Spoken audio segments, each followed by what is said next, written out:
Welcome to the Ryan Stotland Experiment Podcast, a podcast about psychology, mental health, and the daily struggles in our head. My guest today is Miss Faye. Hey. She wears lots of different hats. She's a artistic consultant. She works in acrobatics. She's a stand-up comedian, and most notably, she's been described as the most important and influential dominatrix of our generation. And so I'd like to welcome her to the podcast today. Thank you. Hi, Ryan. Thank you for welcoming me to your podcast. Such a great description.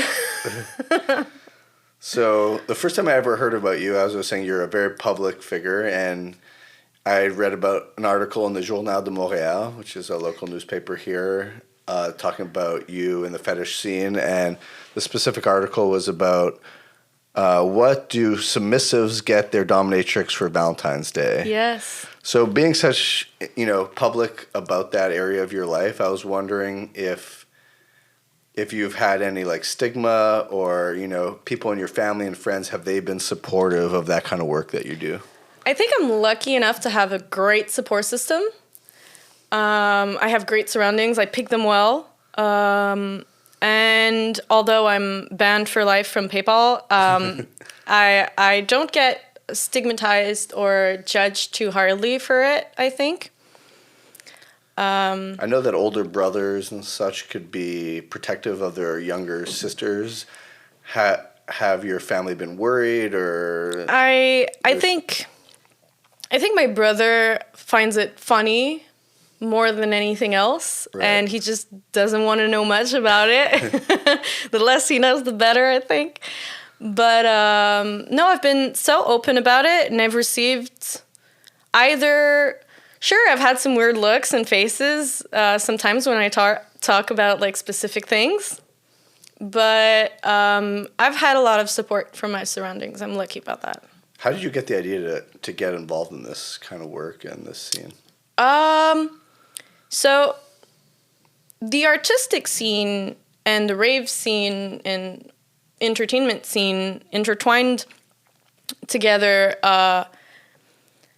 is a very large community, and I think that the BDSM and fetish scene is a very creative one. A lot of those people are artists as well. So I get that. That's how I got introduced to that world. I first went to parties, and I got introduced to some people that were very nice and open about their own kinks and fetishes. I guess there's also a lot of forums from when I was a teenager that spoke a lot about that and got me curious about it. Maybe some Tumblr fan fictions and stuff like that. So something from the old days, it doesn't exist anymore. What made you think, you read about it and stuff, or you heard about it from friends? What made you think I could be I could take that role and thrive in it? I'm not sure, actually. I was just curious, and I jumped into it. Most of what I've done in my life, whenever I'm scared or curious about something, instead of, we talk a lot about fight or flight response, I try to fight it. I jump both feet first into it. I was terrified of heights, and I became an aerial coach. I was terrified of fire. I now have my pyrotechnics certificates. And I was curious, and I was asking myself a lot of questions about the BDSM scene, and I became a known professional dominatrix. Yeah. So whatever you're worried about, you confront it. And then you sort of become the top in that area. I try my best to confront my fears. I think that fear is at the root of a lot of other emotions. Most of people who are jealous are scared of not being able to accomplish these same things, or scared of being alone. People that are angry are often scared of whatever they're angry at, and I thought that if I could control my fears a little bit better, I could control my emotions a little bit better, which I think is very beneficial in life when you manage to listen and live through your emotions. Even better if you can control them a little bit. Yeah. I actually have a song about that. I sing about this song. It's called The Upside of Stress, we're talking about people who have a positive attitude towards stress and fear end up performing way better in life than people who like are told, oh, you got to calm down all the time and manage your stress. So I think probably the fact that you have such a positive attitude towards your own fears is what's allowed you to like succeed in all these different areas. Yeah, I think you got to harness the energy and power of whatever emotions you have and make something out of it. Right.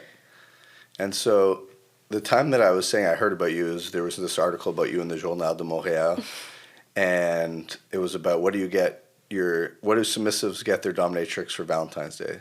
So what's the answer to that question? The answer to that is it could be normal gifts as much as, like flowers and chocolate and restaurant outings and massage certificates. Or it could be very much intertwined with the submissive's fetishes. Like someone who has a foot fetish will be more inclined to buying me shoes, for example. Which shows how sometimes giving gifts can be self-centered a little. I bought you heels for you to step on me with them. But it's like my friend Beth. I play pickleball with her, and I bought her pickleballs for her birthday.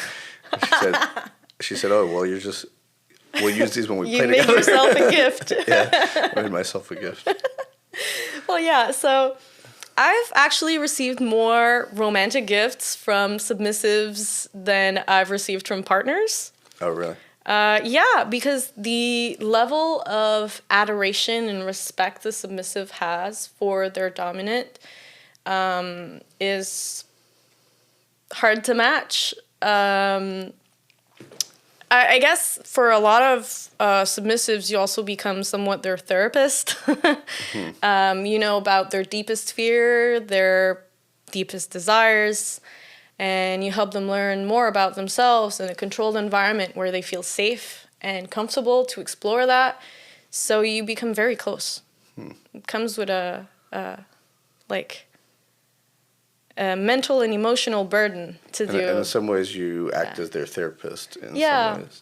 For some people, it's like therapy. They also need to go to actual therapy. I'm a certified therapist, but it's only a 1-year certificate. I think it's a segue for a lot of people into their, how could I say? It's a way to explore your deepest fears, your deepest desires, your emotions, your feelings. It's a way to feel safe and for some people even reenact or re-explore some traumas in a more controlled way. Right.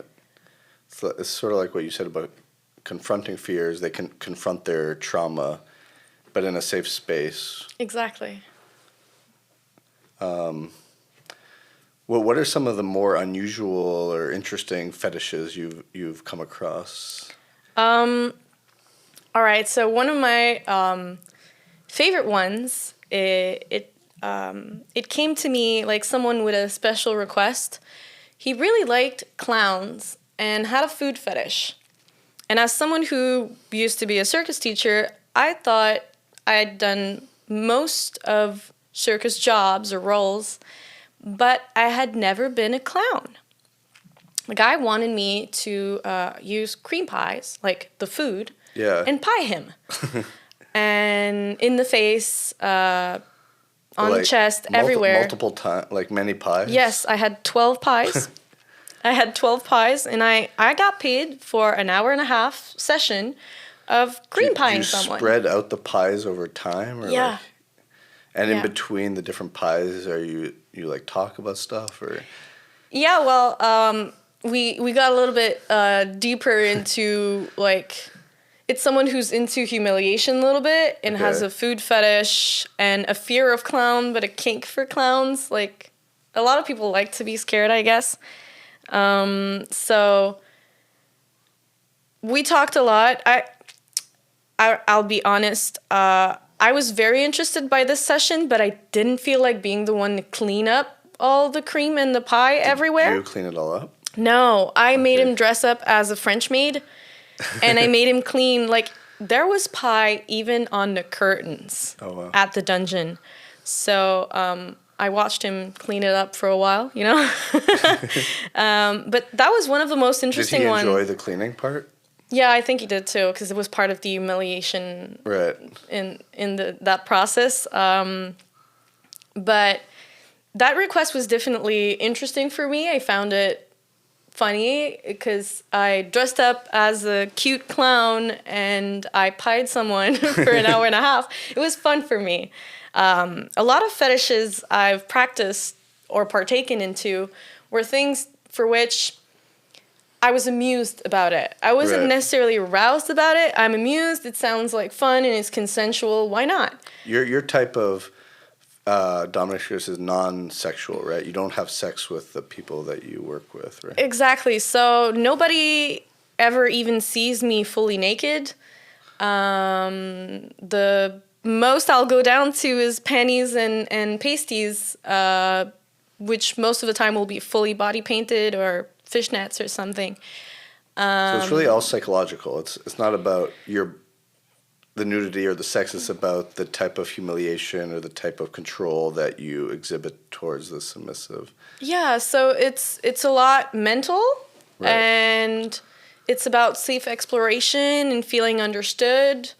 I've never had sex with submissives or clients. I know some people do, but it's actually not that common for a dominatrix to sleep with her clients. It's not something very common. I guess when you think about pegging, then that's another story, but I'm still not the one getting penetrated. So is it pegging a big thing in dominatrix work? Yeah, pegging is a big thing. It's not my specialty. I specialize more in weird fetishes. I started out, like, for the professional aspect of it, I started out online. It helped out during COVID as well. I started selling dirty underwears and such. And I saw this trend of the girls who were doing webcam would sell gummy bears soaked in squirt. And I got requested that, and I went, sugar in there? That sounds like an infection waiting to happen. So I was like, how could I make the gummy bears infused with squirt elsewise? At first, I just dumped gummy bear in a bowl of squirt, let it soak it up. They'd be mushy. I didn't understand the hype. And then I realized I could just mix Jello mix and squirt instead of water, like replace the water ratio for squirt. So I started selling, since my dominatrix name is Goddessilla, they were dino gummies instead of gummy bears. And where does that come from, your name, Goddessilla?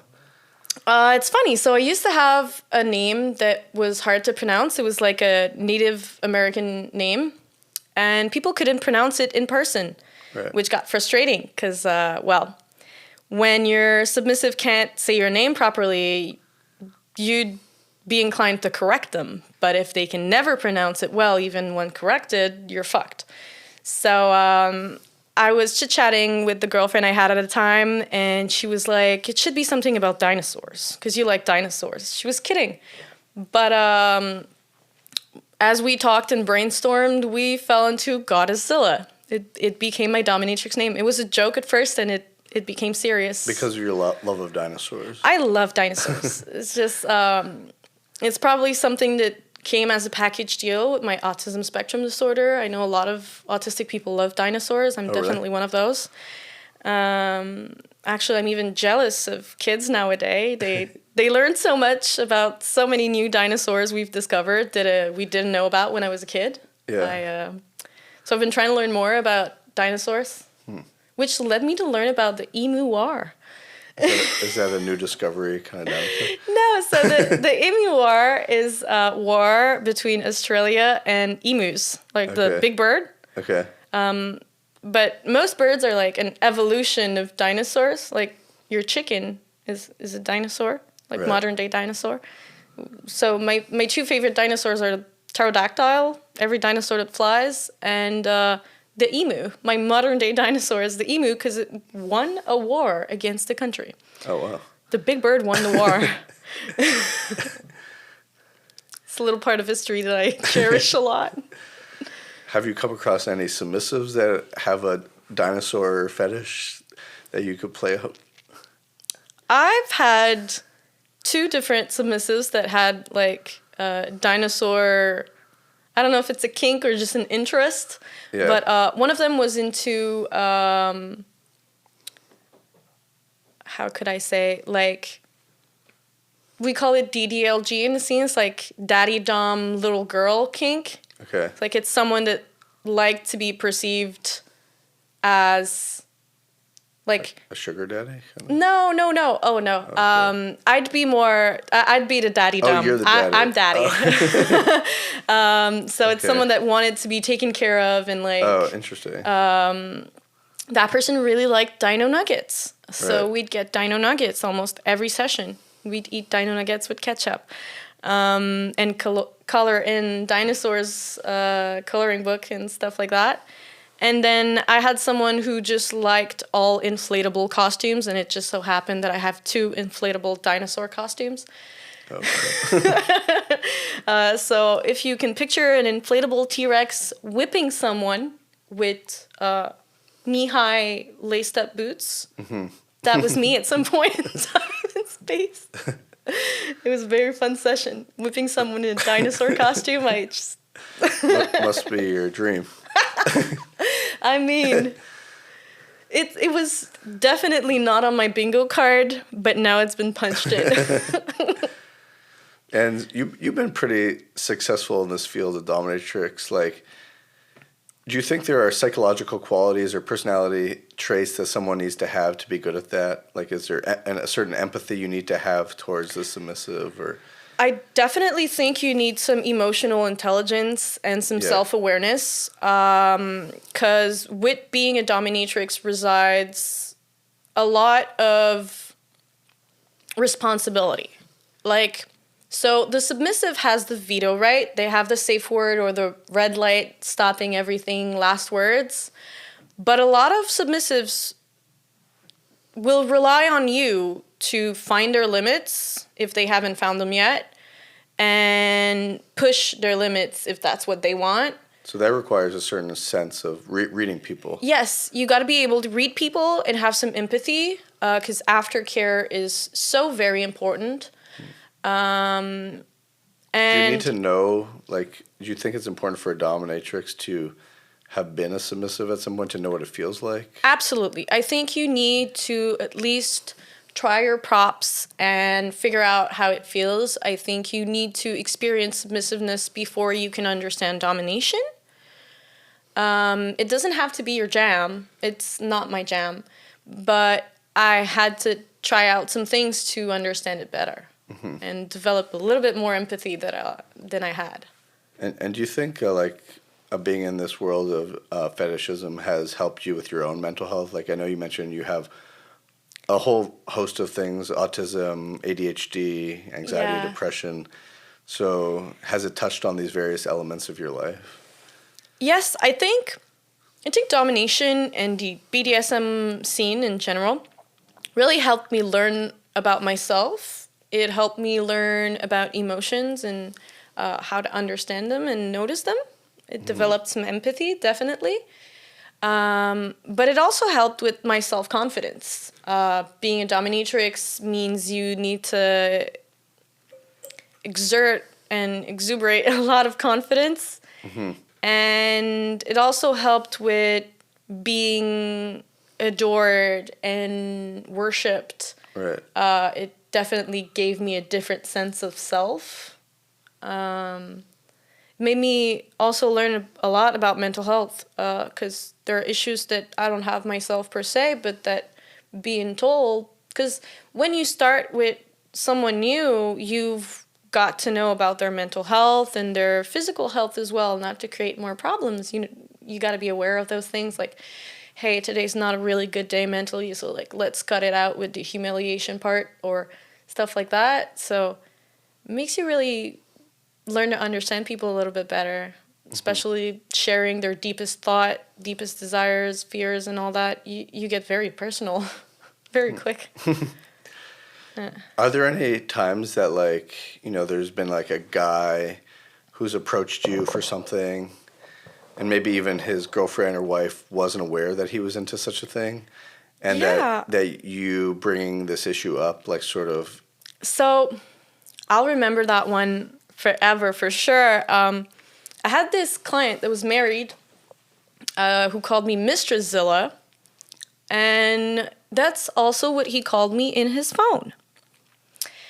Eventually, at some point, his wife saw that and decided my address was in the contact. And she decided it was the day before Valentine's Day. She decided that she was divorcing him and she was dropping him off at my doorstep with a suitcase. He's yours now. And I had to explain to this lady that, oh, ma'am, I'm not having sex with your husband. I'm beating him up.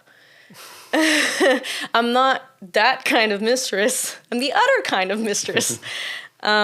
Which was very funny because I ended up becoming sort of a couples therapist. I had sessions with both of them, teaching her how to harness her frustrations and talk about them. And also essentially teaching her about his fetishes and kinks and how they could have a better relationship and some bonding moments over that together. So I taught this lady how to beat up her husband to save their marriage. So she took on your role at a certain point. Yeah, she took on my role. And you coached her to do that. Yeah, it was so much fun. I never thought I'd do that, especially not that it would start that way, but it did. It was very funny. Cool. So actually one of the things that you and I did together is I'm a songwriter and you're a comedian, and we hosted like an open mic together where I did some music and you did some comedy. And just to end today's episode, I was wondering if you would be willing to share like one of your skits related to dominatrix. Sure. So this is a skit that I wrote in French, so it might not be as funny in English. But it's one of the first skits I did at Douter as a chronicler. Yeah. Talking about professional domination. So there's this expression in French called fourré. It means like being stuffed. People use it about sex, having sex. And I really didn't understand that expression, that figure of speech at first, because all I was picturing was a pastry chef and a Boston cream donut being stuffed. That's what I pictured. I pictured taxidermy. Oh. That's a different kind of cake. Okay. But yeah, I didn't understand this expression. I found it funny. Yeah. And then when I started doing domination, I came across a lot of funny kinks.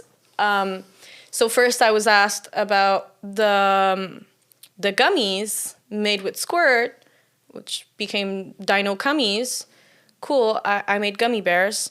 Then someone saw a picture of me hairy during COVID online and asked me if they could buy my hair. First, I didn't quite understand how you could buy my leg hair. Turns out that you can wax it with sugar wax. It's just lemon juice and sugar. It makes a little paste. It doesn't use strips. And it ends up being some kind of hair caramel.